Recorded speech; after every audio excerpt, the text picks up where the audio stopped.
NCP ও বিএনপির পাল্টাপাল্টি কর্মসূচিতে হবিগঞ্জ পৌর এলাকায় অনির্দিষ্টকালের জন্য ১৪৪ ধারা জারি করেছে প্রশাসন। বিস্তারিত জানাতে যুক্ত হচ্ছেন কাজল সরকার। কাজল, জানাবেন হবিগঞ্জে এখন পরিস্থিতি কেমন দেখছেন? ১৪৪ ধারা জারি করে কি সিচুয়েশন তৈরি হয়েছে?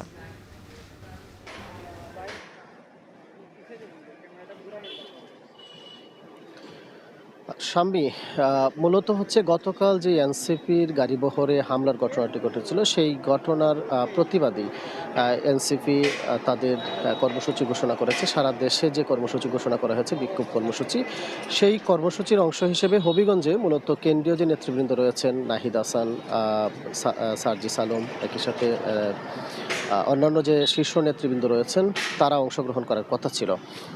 অন্যদিকে বিএনপি, ছাত্রদল, যুবদল তারা একটি কর্মসূচি ঘোষণা দিয়েছে। তারা যেটি বলছে যে এনসিপির যে কর্মসূচিগুলো পালন করছে, জুলাই যে পদযাত্রা, সেই পদযাত্রাতে তারেক রহমান এবং বিএনপিকে নিয়ে উস্কানিমূলক বক্তব্য প্রদান করছে, সেই পরিপ্রেক্ষিতে তারা বিক্ষোভ কর্মসূচির ডাক দিয়েছিল। ফলে এই যে পাল্টাপাল্টি কর্মসূচি দেওয়া হয়েছে, যে কারণে জেলা প্রশাসন যে শঙ্কা করছে যে মূলত আইনশৃঙ্খলা পরিস্থিতি অবনতি ঘটতে পারে, একই সাথে সংঘাত বা সংঘর্ষের ঘটনাও যে শঙ্কা, সেটাও তারা প্রকাশ করছেন। যেই কারণে জেলা প্রশাসন আজকে সকালের দিকে ১৪৪ ধারা জারি করেছে, যেখানে বলা হয়েছে যে পৌর এলাকা, হবিগঞ্জ যে পৌর এলাকা রয়েছে, পৌর এলাকার মধ্যে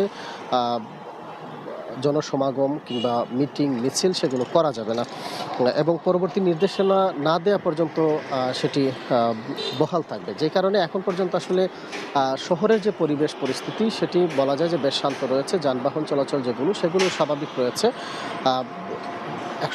পাল্টাপাল্টি কর্মসূচির ঘোষণা নিয়ে মানুষের মধ্যে যে উদ্বেগ উৎকণ্ঠা ছিল, সেটি যেহেতু ১৪৪ দ্বারা জারি করেছে প্রশাসন, সেই ক্ষেত্রে অনেকটাই যে দুশ্চিন্তা সেটি আসলে মুক্ত হয়েছেন এবং অন্যান্য দিনের মতো যে যানবাহন চলাচল কিংবা মানুষের যে জীবনযাত্রা সেটি স্বাভাবিক রয়েছে। এরপর প্রশাসন যেটি বলছে যে তাদের যে সতর্ক অবস্থান, সেটি আইনশৃঙ্খলা বাহিনী আসলে সতর্ক অবস্থানে রয়েছে, যেন কেউ ১৪৪ দ্বারা ভঙ্গ করে আসলে কোনো ধরনের ঘটনা, কোনো ধরনের কর্মসূচি পালন করতে না পারে।